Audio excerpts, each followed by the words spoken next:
scheme. Meghan cast Thomas Markle into her own dark play as pretend-be victim of uncaring royals.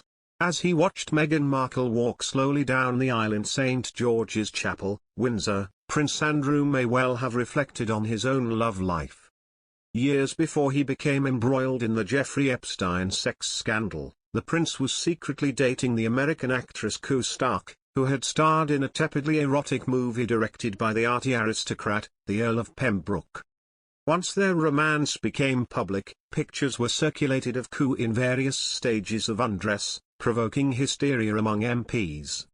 Though she had met the Queen and was considered the perfect match for Andrew, the stigma of that film, one of her first, poisoned any future prospects. Their love affair was doomed. But for a fifth-rate movie, Sue Stark, not Meghan Markle, might have been the first American to marry a member of the royal family since Wallis Simpson. Ironically, Meghan, a divorcee, had taken acting roles far raunchier than anything shot by Sue Stark. During her screen career, she was filmed snorting cocaine, teaching housewives the art of striptease and having sex in a file room. She appeared semi-naked in so many scenes of the TV series Suits that she complained that scriptwriters were deliberately crafting scenarios to show off her body. In an earlier TV show, aged 27, she played a schoolgirl performing oral sex in another student's car. But, thankfully, times have changed, and 3 days after her wedding, the new Duchess of Sussex found her hand being held by the Duchess of Cornwall, the future Queen consort, during a garden party at Buckingham Palace. This rare royal gesture was a sign of how quickly Meghan had been accepted by the royal family, signalling to the watching world that she was now one of us. Prince Charles dubbed his new daughter-in-law Tungsten because he felt she was tough and unbending. It was meant as a compliment, for Charles, who likes strong, independent women, was thrilled by the newest member of the family. She had made his second son, at times wayward and lost, complete. The Queen clearly had confidence in the royal ingenue and invited Meghan to join her on the overnight royal train ahead of a day of engagements in Cheshire. It had been 10 months before the previous commoner, Kate Middleton, was asked to join Her Majesty on a joint engagement. Unlike Diana and Fergie, Kate and Meghan were not friends before they joined the royal family. What is more, during the build-up to Meghan's wedding, Kate was experiencing her third difficult pregnancy and was focused on her own welfare. She did not have much energy to bond with the newcomer. The two women had first met in January 2017 at the Cambridge's Kensington Palace apartment. During their brief encounter, Meghan presented Kate, who had celebrated her 35th birthday the day before, with a small but thoughtful gift, a soft leather Smiths and notebook. Meghan was assured by Kate that she was always ready to help and advise in this bizarre new world in which Meghan found herself. Harry was desperate for Meghan and his sister-in-law to bond, a tall order given their contrasting careers and social backgrounds. But like the Queen, Kate offered friendliness but not friendship. Her cool and somewhat reserved nature would have profound consequences. In an infamous incident, Kate and Meghan clashed even before the wedding, at the final rehearsal. A stressed Meghan, humiliated over her father's recent behavior in taking money from a paparazzo for a series of photographs, was accused of leaving Kate, herself emotional following the birth of Louis, in tears. The spat apparently concerned Princess Charlotte's dress and whether the flower girls should wear tights or go bare-legged. Words were said, tears were shed, and the two women, who enjoyed a brittle relationship at the best of times, parted in high dudgeon. Meghan later told Oprah Winfrey that it was Kate who had made her cry over the issue of the flower girls' dresses.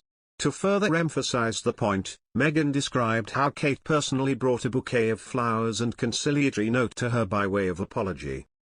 Meghan's story, however, was diametrically opposite to the whispers inside the palace.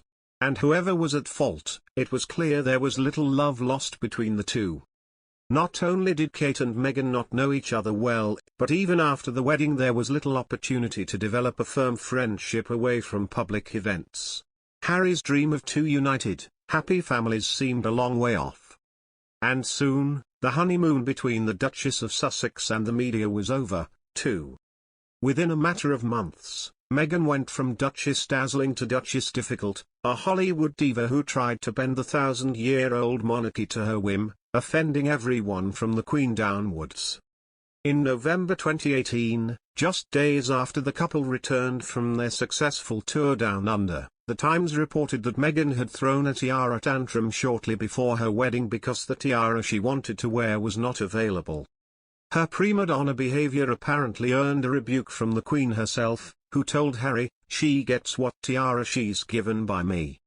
Subsequent accounts of exactly which tiara had been offered, withdrawn or rejected were varied and often conflicting. Regardless, where reports overlapped was with respect to Harry's behavior.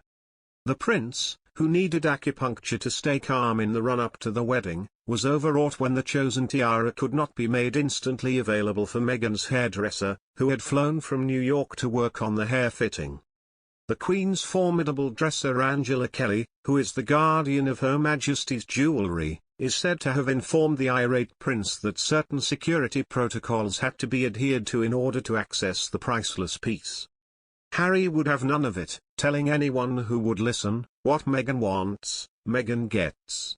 His ringing phrase did her no favours. Harry suspected, rightly or wrongly, that the old guard at the palace did not like Meghan and were deliberately trying to make life difficult for them. Though Harry was the prime mover in this episode, it was Meghan who took the hit. Almost overnight, the narrative about her turned full circle, from Duchess Difficult to Duchess Dictatorial. Once that narrative was fixed in the popular imagination, it was almost impossible to change. In short order, she was publicly accused of making Kate cry and blamed for the premature departure of royal staff, including her personal assistant, whom she also reduced to tears, along with her temporary private secretary and Scotland Yard bodyguard.